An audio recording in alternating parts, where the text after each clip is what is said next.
അങ്ങനെ ആകെ ഉണ്ടായിരുന്ന ഒരു പിടിവള്ളിയും പോയി.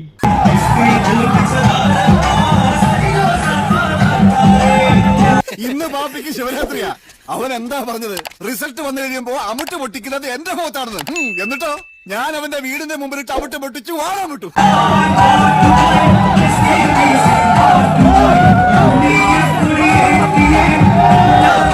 വലിയ ഹോസൊന്നും വേണ്ട, കാണാനാണില്ല.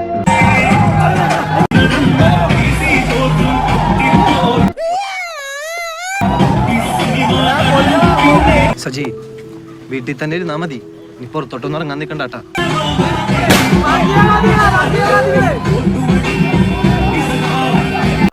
ഇന്ത്യയിൽ ഒരിടത്തും എനിക്ക് രക്ഷയില്ല. താൻ എനിക്കൊരു കള്ള പാസ്പോർട്ട് സംഘടിപ്പിച്ചതാ. ഞാൻ വല്ല മലയാളിലോ സിംഗപ്പൂരിലോ എവിടെങ്കിലും പോയി വല്ല കൂലിപ്പണിയും ചെയ്ത് ജീവിച്ചു. മേലാലിന്റെ പൂടിയന്റെ ചുറ്റുവട്ടത്തിൽ എങ്ങനെ കണ്ടാൽ എന്റെ കാൽ അടിച്ചിട്ട് ഞാൻ എൽഷേപ്പാക്കും.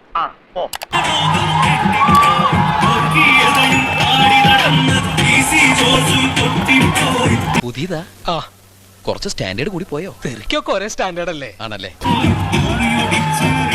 പുറട്ടെ മുട്ട മാച്ചാൻ ആഞ്ഞു പോയിക്കോ.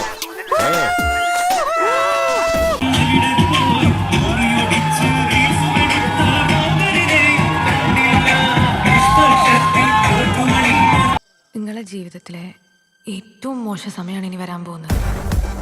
ഒരുപാട് അപമാനങ്ങളും അവഹേളനങ്ങളും ഒക്കെ സഹിക്കേണ്ടി വരും.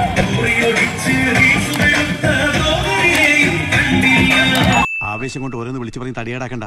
പണിയെടുക്കാതെ ജീവിക്കാൻ നോക്ക്.